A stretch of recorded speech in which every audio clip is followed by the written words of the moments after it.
You are welcome again to Mass Media Hub TX/NG. We bring you the best information, news, whatever you call it, entertainment. And today again we'll be looking at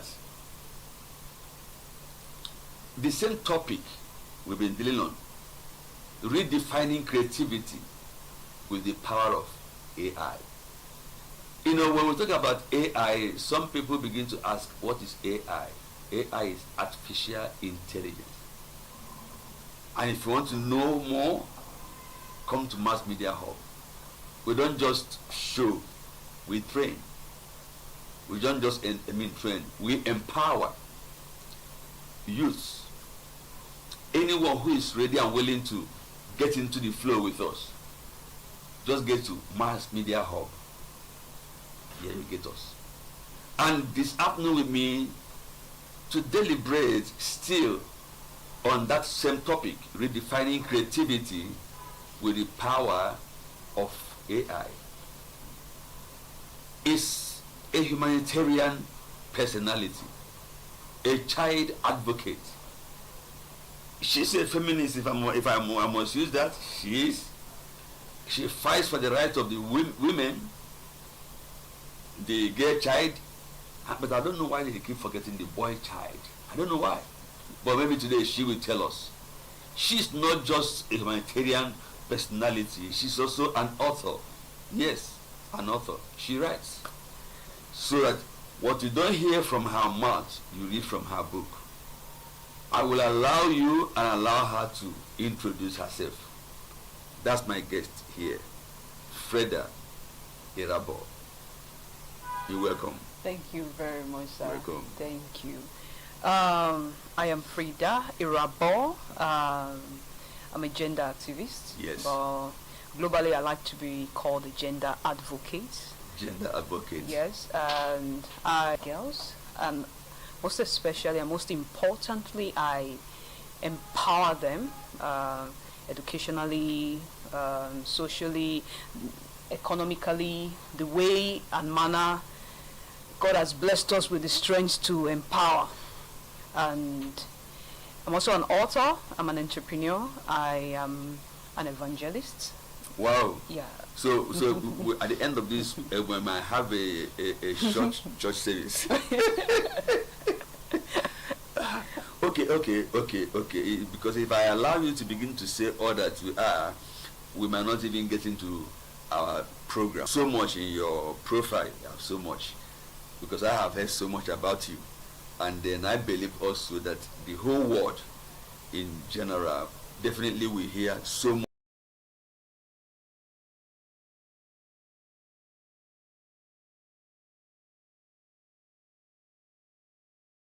Not easy for one to just sacrifice his or her time, doing something that other people will see as, what is this? What is she up to? Who does she think she is, and the rest? What motivated you? What inspired you to devoting your entire life to humanitarian service? Thank you for that question. I was taking off your eyeglasses. I wanted to see my face. Yeah, okay. Yeah, life motivated me. Life in general. Being born as a girl child in Nigeria and growing up to be the lady that I am today, it has not been easy. And to an extent, you think, oh, you are a little bit privileged, and you're going through these hurdles. What about those that are underprivileged? What about those that are not privileged as you are? How are they faring? And I grew up in Edo State, in a community where it was like we were just in the street, Yeah. and I saw more than enough, growing up in a state where culture and religion are held so dearly to the people and all that, and you are told a woman cannot do this, a woman cannot do that, a man can do this, a woman cannot do that, and all the rules, unnecessary rules and regulations. It's not just in your area, even in my area. Unnecessary rules and regulations, and it affected us, we the ladies growing up, so much, because I think first and foremost you are told that no matter how educated you are as a woman, you end up in a man's kitchen. Yes. That's true. That's true. Yes, and that was so wrong, because psychologically you don't know how much that affects us as women. Yes. And to not grow up and see our former president, may God rest his soul, remind me of the same word that his wife, the job of his wife ends in the other room.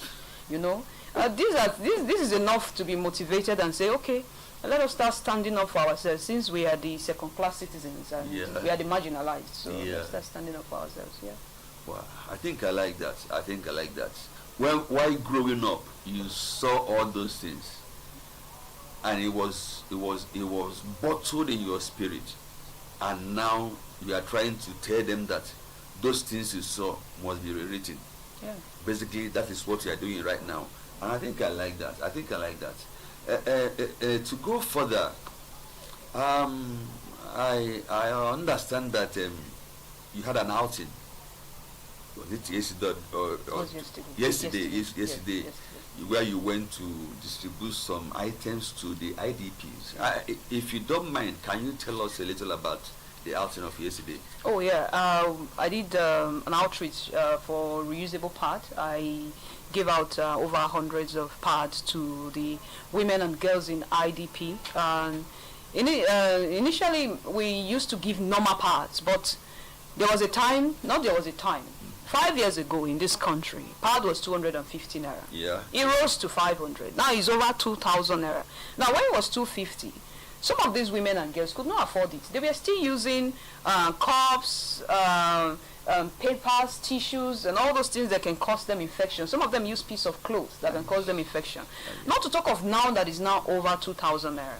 So I'm like, if we keep distributing pads to these women, and they not afford, if you give them one pack, they use it for one time period. Okay. How do they buy the next one? And when we are not available. So there's so much we can do, and I partnered, or rather liaised, with a company called Pad Up, and I told them, I've seen you guys, and you guys do reusable pad. Tell me about it. And then they educated me that the reusable pad you can use, wash, and reuse again. And I said, okay, give me, I need an example of it. Okay. I tested it on myself, it was good. Then I introduced it to these women and told them, it will be better you guys use this one, and this will last you for minimum of a year. So for one whole year, you don't have issue of pad. And it's 5 in a pack, and it will sustain you very well. 5 in a pack. Yeah, 5 in a pack. So that was the whole idea of the reusable pad. So each one got a pack. Yes, each one of them gets a pack, 5 inside. That can last them for a whole year. And at least before then, we must have bring in some more and all that. So, and I'm also calling on other foundations to chip into these ideas so that we can end, the word end is very scary, but I believe in it. We can end scarcity of pads. Okay. Yeah. Okay. I think I am so interested in that, because I don't know what led your thoughts to the IDPs. I don't know. You will have gone to girls' schools, you will have gone to the prisons, you will have gone to the orphanage homes and the rest. What thoughts came into you to go to the IDPs? When we talk about the less privileged, let's really work for the less privileged. These are people that are displaced from their homes. Okay. They don't even know what to eat in the morning, not to talk of in the night. Okay. And how do we expect them to afford sanitary pads? And these pads are becoming expensive by the day.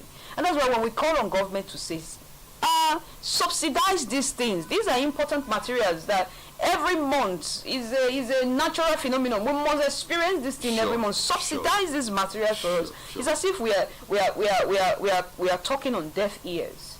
Now, if you go down to these IDP camps and then you see these women, if you ask them your menstrual hygiene, you see, they will tell you, hey, we use species, we use this.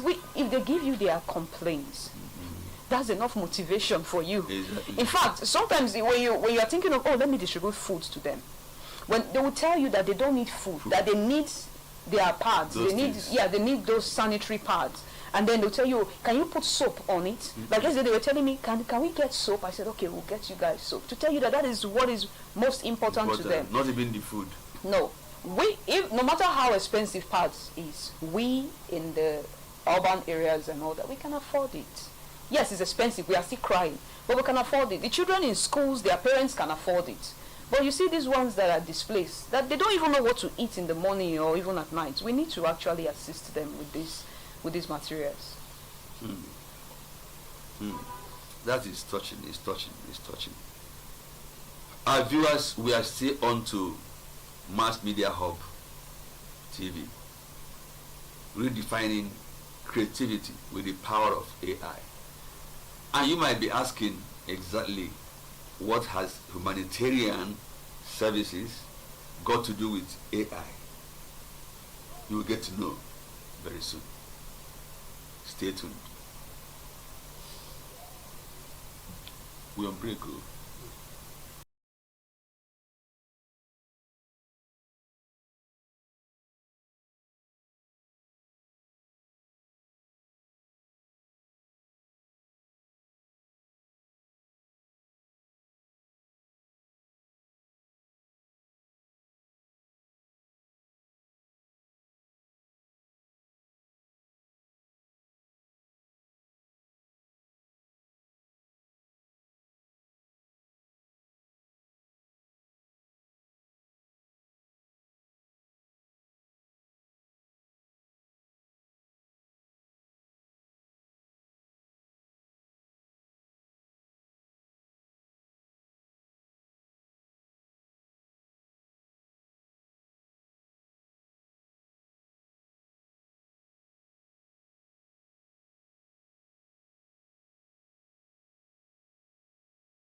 All right, we are back to the same program that keeps you alive and makes you happy. I'm still your host, Ambassador Sydney Diala, your brother. I told you the last time, I said, I call you my sister, my brother, because I don't want to know where you come from, whether Igbo, Yoruba, Hausa, America, Japan, or I don't know. We are one. That is my definition. You're welcome back. Still with me here is a passionate humanitarian sister. I'll call her that sister, Freda Erabo. She's still here with us. I want to take you on AI.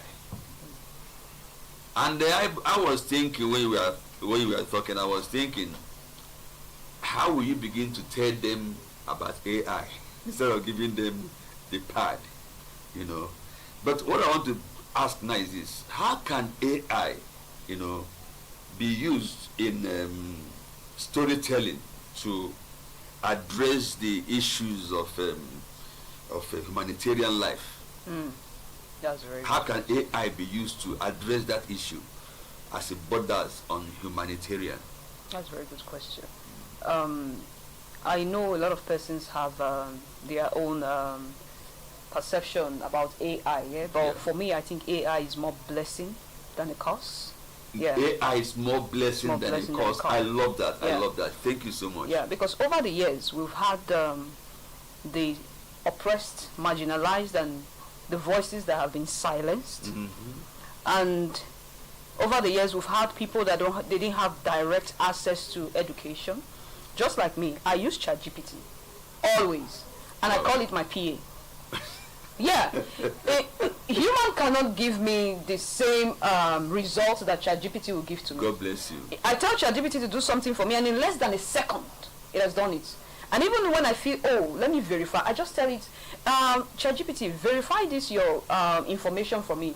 Check on Google, check on Wikipedia, and it goes and verify. But if I send a human being, they'll ask me, am I your mate? And so let me just use ChatGPT and continue. So AI is, for the marginalized, is a voice to the voiceless. because we all now have access to phones by God's grace. Even the women and the men in IDPs, you see phones in their hands, and these phones are internet connected phones. Sure. And all you need to do is just download ChatGPT for them and tell them it can teach you in any language you want to learn. Like yesterday. Okay, hold it there. Yeah. Have you been able to like use AI, you know, to address one or two issues? Oh yes. Okay. Yes. I wanted to address some of the women in Hausa language. Okay. I didn't know how to even tell them well done or good morning or whatever. So I held my phone at my side and I was asking, translate to Hausa. Translate to, and the phone was translating. And I was telling them, they knew I was not Hausa, but they could understand what I was saying to them. So it helped me communicate, in terms of communication, it helped me communicate with them. So like we flow well, in as well as a Hausa person, you understand? And for them, you can actually download these things on their phone and tell them, just press this button, because now you know it upgrades every day. Yes. Press this button and just speak to this button in Hausa. It will respond to you. It's making life easy for all of us, whether IDP, non-IDP, less privileged, all of us. So just like you rightly said, you know, they didn't know that you don't speak Hausa because of the way you were saying it, but they understood what we were saying. Oh yeah. Because of the power of AI. So that means actually we can use AI to transform and to even reach the people. Yes. Good. I think I like that. And that is what Mass Media Hub, you know, is really all about. You know, we don't just do media. We do media and we do AI, you know, and then we get the best results. Going forward, in what way have you been able to like affect, let me say, the girl child? Because every day you turn on the radio, you turn on the TV, what you hear is the girl child, go to Public Complaint Commission, girl child, go to Human Rights Commission, girl child, and the rest. What about the boy child? I'm just asking that. What have you been able to do to, like, you know, push them forward? As we are answering that, I'm asking, what happens to the boy child? You mean they don't have any issue? They do have issues. Now, we've done so. I'm not just going to attribute it to myself, because there are so many other foundations out there that are pushing for the girl child, and we can only do what we can do. So we've done so much for the girl child in terms of education, skill acquisitions, and all of them. We've done a lot for them, and most of us are funding ourselves. So you can see that we are breaking our backs. Like me, I'm breaking my backs to make sure they are okay and all that. But there's a question you raised and say, what about the boy child? The boy child. Okay, now. Because I'm still a boy. I'm still a boy. As a feminist, you know, people have this school of thought and perception about feminism that, feminism is centered around women and you have to be a man-hater. Now, as a feminist, there's what we call balance and inclusion. And the boy child is included. Now, if you narrow it down to menstrual hygiene and menstrual health and all that, you see there are some homes in Nigeria that think menstruation is a taboo. So they don't allow there are some cultures in those states that when you are on your period, you cannot use the same bathroom as your brother. Yes. Now, if we can bring... Sorry, it still exists? Oh, yes, it still exists. Even in churches, you are told... It's in the Bible where a woman should not climb the altar. But that's in the Old Testament. Oh, yes, but there are people that still use the Old Testament. Now, if we can educate these people and say, oh, no, it's not like that. It's a natural phenomenon that happens every month to women so that they can reproduce and all that. You're also helping the boy child in that process, because a man will tell his wife that you can't use my bucket, don't enter my bathroom, we have to have separate bathrooms, because why? You will menstruate and all that. Now also, what we are fighting for, the inclusion we are fighting for also helps the men, because men are told not to show emotion. No, don't show emotion. So when we stand up and say, oh, we are fighting for inclusion, equality, everybody think, they're just fighting for the girl child. What about the boy child? It affects you as well.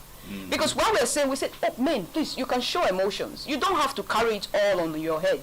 And also, we also need you guys' help to support us and bring our visions to life and all that. So whether the girl child, the boy child, everybody is included. It's just that the girl child, they are the more marginalized. You can't take it away from them. We are marginalized. We are sidelined to the periphery. I don't think I will agree to the extent, because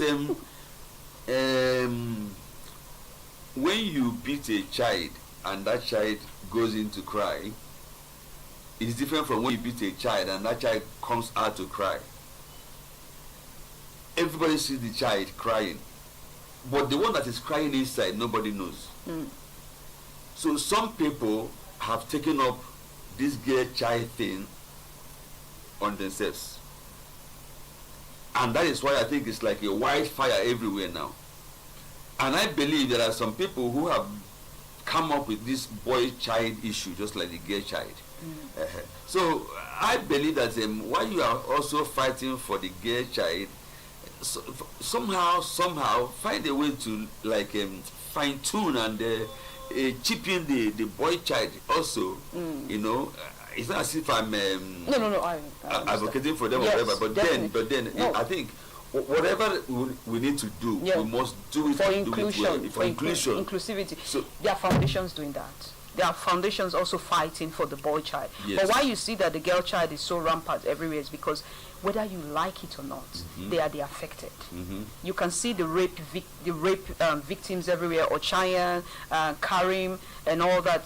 They are the affected. I'm not saying boys are not being raped, exactly. But it is prevalent among that. This girl, they rape him. His father rape him. The uncle rape him. This one rape him. Because we are seen in society as the weaker vessel, the ones that you can take advantage of and you can go scot-free. And in general, life itself favors men more than women. I can say that firsthand. I will say it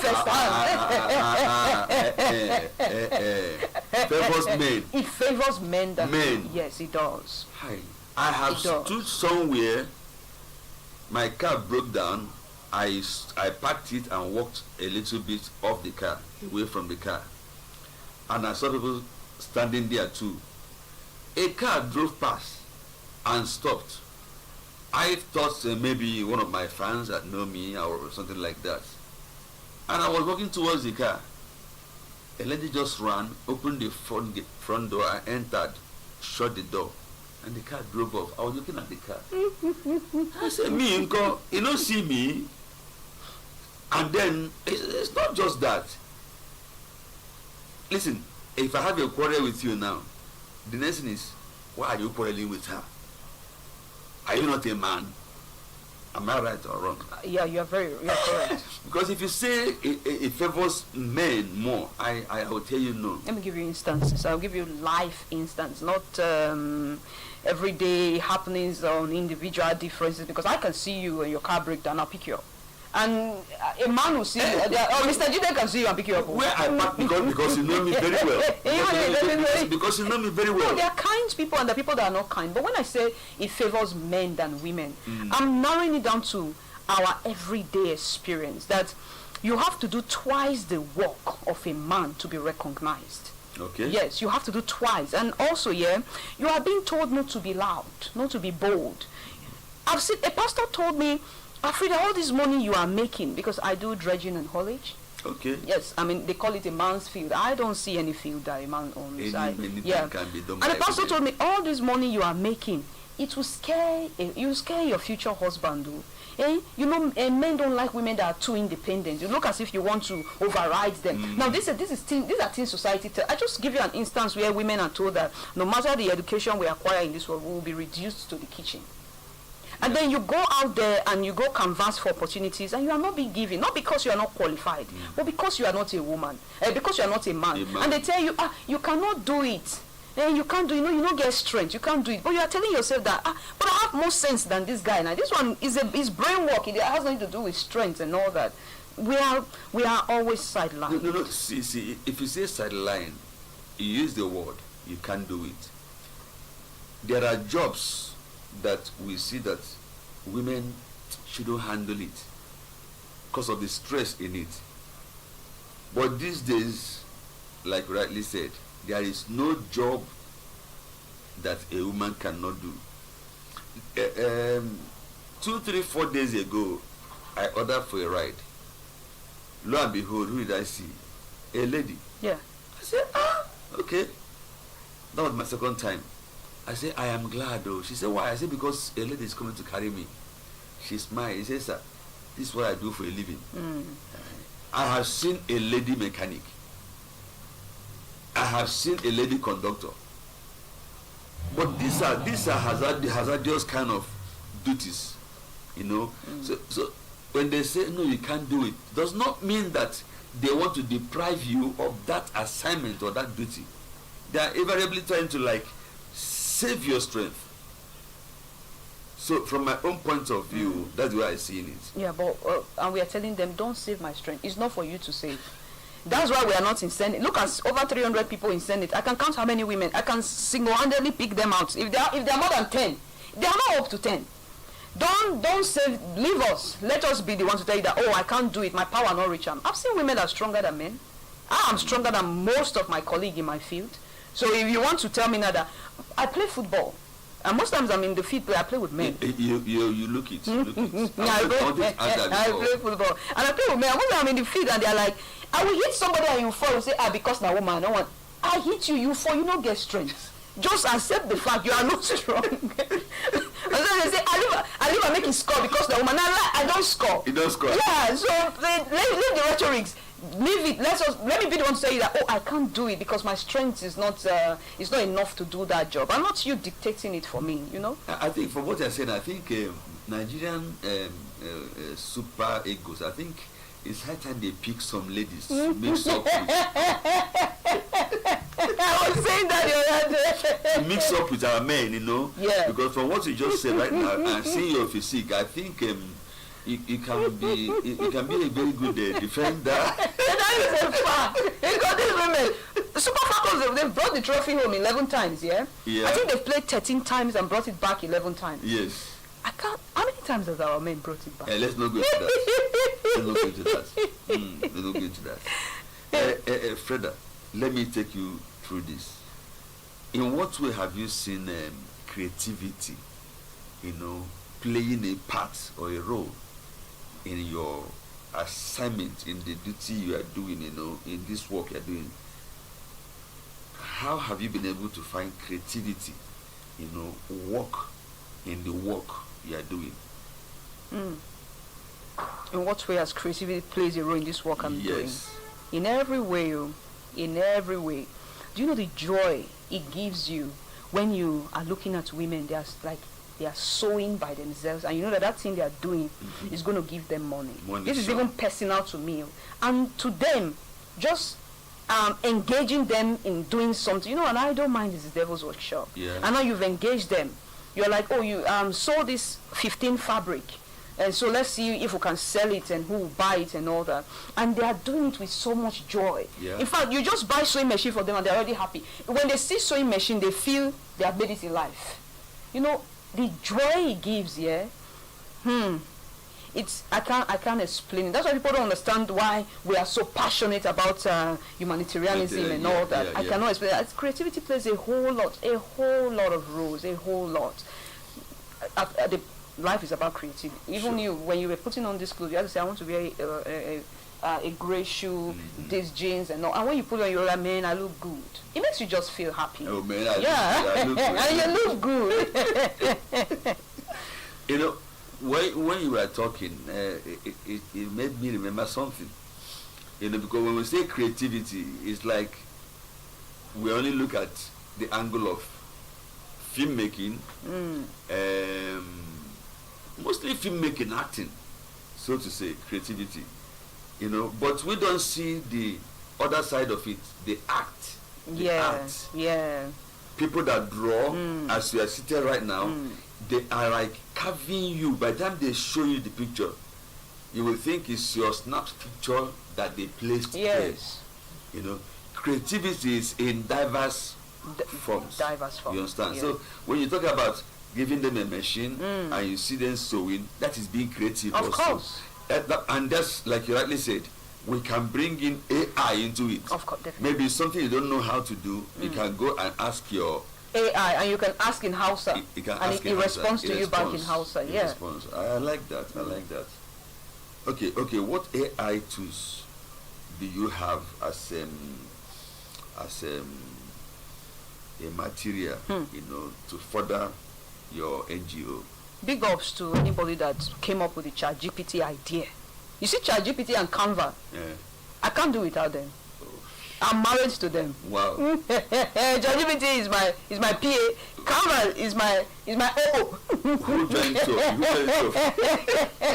Who joined two? The internet joined us together. I use Canvas in design, like my foundation logo and everything. I designed it with Canvas. My book, I designed it with Canvas. Wow. Yes, I use Canvas to design, and then I use ChatGPT to pick one or two things. Like most times when I was writing my book, I was stuck with some Bible verse and some Quran verse to use as reference. Okay. I just pick my phone and ask ChatGPT, bring this verse out for me, instead of wasting time to go start searching the Bible and all that. So I will pick ChatGPT and Canvas any day, anytime. Wow. Canvas AI. Canvas AI. Yeah. Canvas AI. Our viewers, we are still here with this pretty damsel who is like boxing me left, right, and center, and she's making efforts to really bring life into every question. You deserve what you are doing. You Thank deserve you very it. much, sir. And you deserve an award very you. soon. But I will come to that. As an author of the audacity of feminism, I don't know. I can see the book here. Can I have a look at it? Definitely. Okay. Viewers, here it is. The audacity.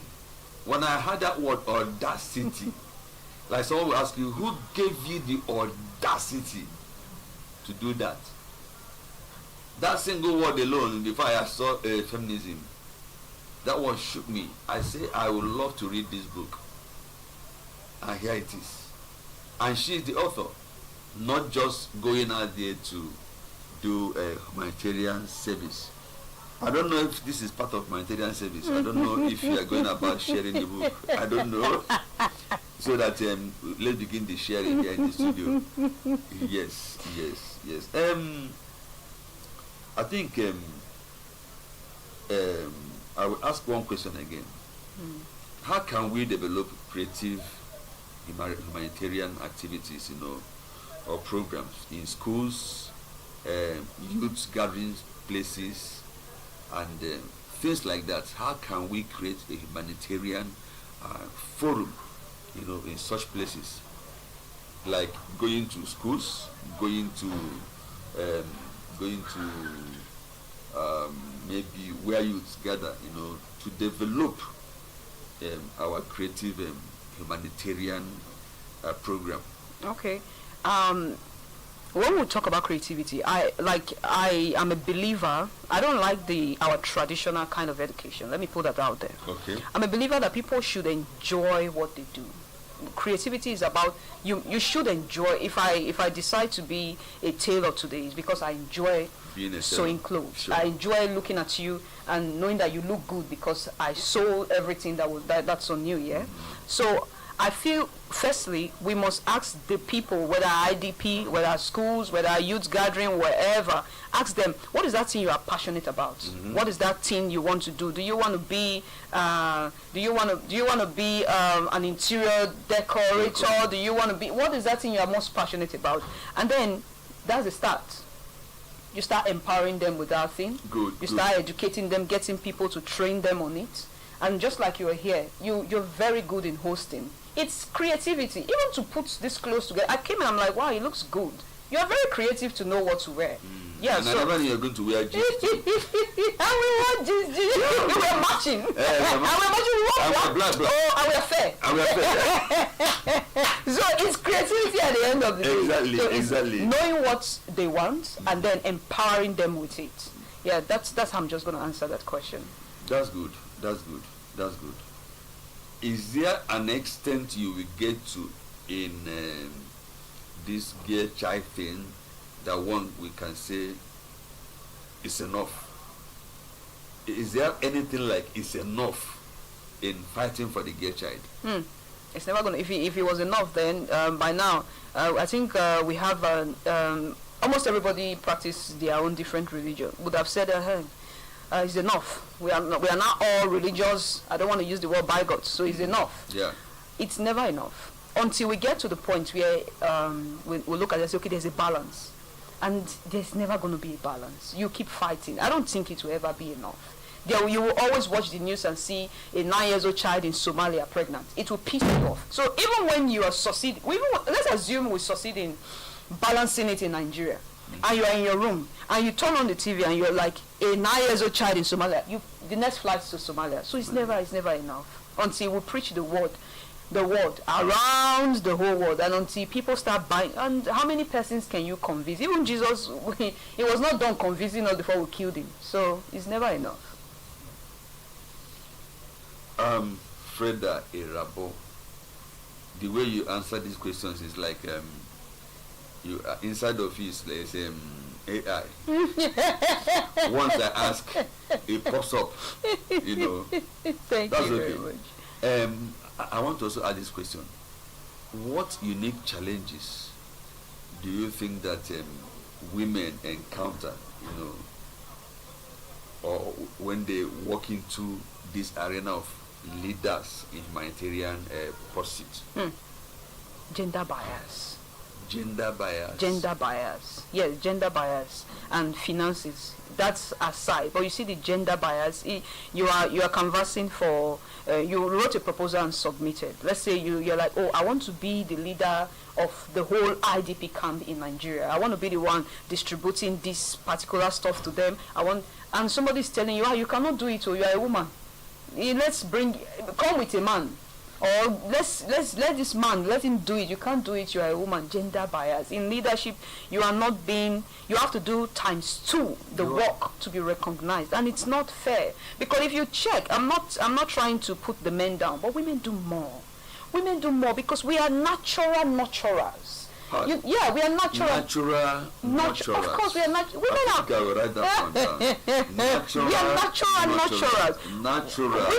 Women are portals through which life comes from, both male and female. So they are very passionate beings. They just want to do it. So when you now reduce them to, oh, you are a woman, so we can't give you these opportunities, or maybe why don't you have a man in your team to guide you, or to gender bias is what I hold strongly before even the finance, of course. Okay. I want to take you back a little to something you said. You know, you said something about the Senate. Let me also bring in the reps now. House of Senate, or the Senate, and then House of Reps. Good. You say when you go there, or if you go there, you can count the number of women that are there. I think it starts from the grassroots. Yeah, from the grassroots. How many women from your area have been able to tell themselves, I can comfortably go there, represent my people, and then come out to campaign for it? I'm not going to agree with you on that too. Let me use my auntie, Mrs. Tina O. I was writing my wife when she came out. She wanted to be the governor of Edo State, and she didn't win. In fact, one person didn't vote for her in primaries. -1 didn't vote. Let's not even come to this is our recent election that I think it's Funke Akindele that came out. Yeah. Who voted for her? if let them win primaries first, give them you see, politics is not something that is by your okay, it's by my power or integrity, I merit it. It's not by your merit. There are cabals that controls that sector. And if somebody say, why do women want us to give it to them? Can't they take it by themselves? Have you given them in the decision-making table? Did you put any one of them there? Recently, Natasha Akpoti was trying to talk in Senate, and they shut her down on the topic of abortion. Why is a man talking about her? Why it pisses me off when I see men gather around and they think they have an opinion in something so delicate as abortion. Yeah. So you want, when I'm raped, I will keep the baby and keep my trauma. You don't understand what these women go through. You think some of them are happy carrying those babies, and they give birth to those babies. Those babies become traumatized because the mother is traumatized, the baby is traumatized. They go through adverse childhood. So no. Women are not given fair chance. If it's that one, they are not giving. And also, a woman that you have destroyed her mind. You have reduced her to domestic rag. Mm-hmm. How do you now want her to? Where do you want her to get confidence from? Do they buy it from Cotonou? Even if they buy it from Cotonou, she get money to take rich there. So women are not given fair chance. If it's that, no. Okay.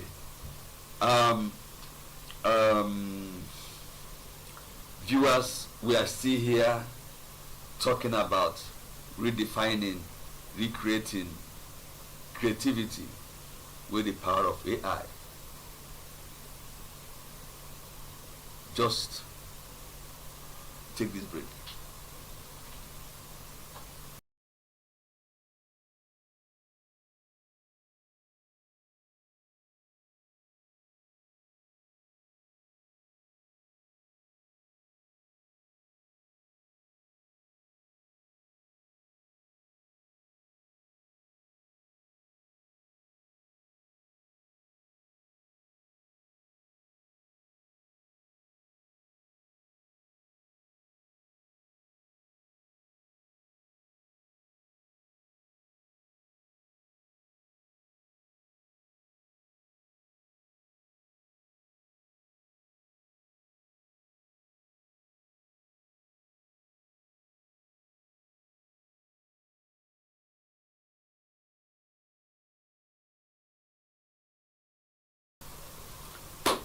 Viewers, we are back here, still here in the studio of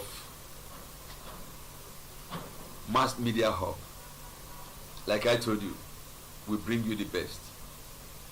I remain your host, Ambassador Sidney Diala.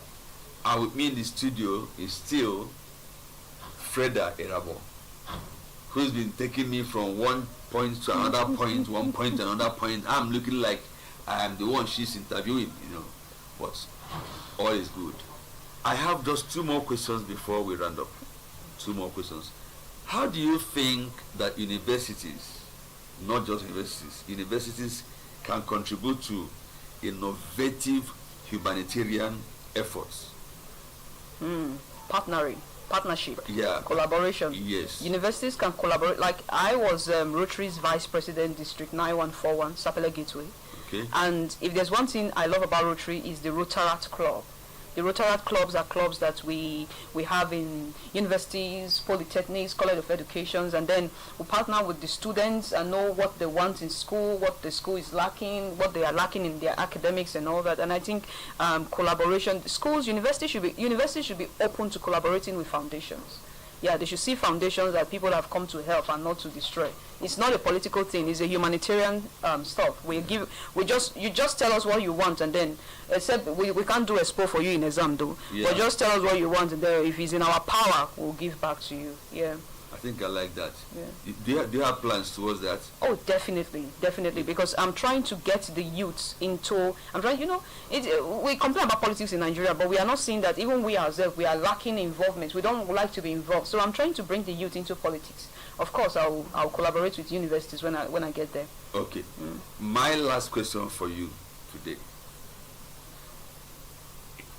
Initially, when we were starting, I said you deserve an award.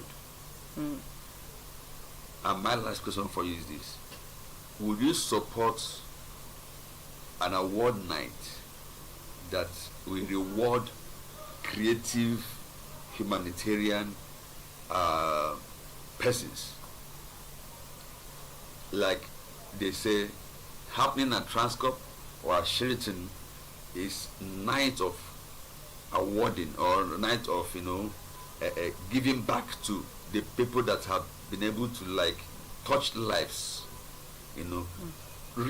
humanitarian service. Would you support that idea? Okay, I'll answer this question. I always like to narrow questions down to the Bible. When Jesus healed those 7 lepers, one came back to say thank you, and he was pleased. Yeah. Wow. Now, awarding people is not to boost their egos and all that. It's to appreciate them for their efforts. And whether you are a humanitarian, a musician, whatever field you specialize in, even a media team that are putting effort backstage, they are not, and you as the owner of a place, you go there and say, I see your effort. It's telling them that I see your effort. You are doing something and we are seeing it. And it builds their morale to want to do more. We are humans and we love to be, our hearts narrows down to be pleased and all that. And so I highly recommend it. I highly recommend it. It just shows me that I'm seen for my efforts, and I'm sincerely happy that you are here today to grace the studio with your presence and with your very good talks and answers. Thank you. Yes, but I would want you to give a word of encouragement to those who are there, downtrodden in the IDPs and wherever. Just a word of encouragement. To my women and girls, I'm not being biased, I'll come to the men. Do not let the system or anybody shrink you to fit their own narratives. You're powerful, you're bold, your voice matters. Continue speaking, do not let anybody shut you down. And then to the men and the boys, I want to beg you to join us in our fight for our voice. It's just our voice. We're just asking to be treated as human beings, just the same way you all are treated and all that, so that we can have a fair and conducive society at the end of the day. So that's, Thank you. That was footballer Freda Irabo. I'm still your host, Ambassador Sidney Diala. We're still discussing redefining creativity with the power of AI. I sign off here. Keep watching, keep following us on our YouTube channel, YouTube TV, Mass Media Hub. Thank you. See you same time next week.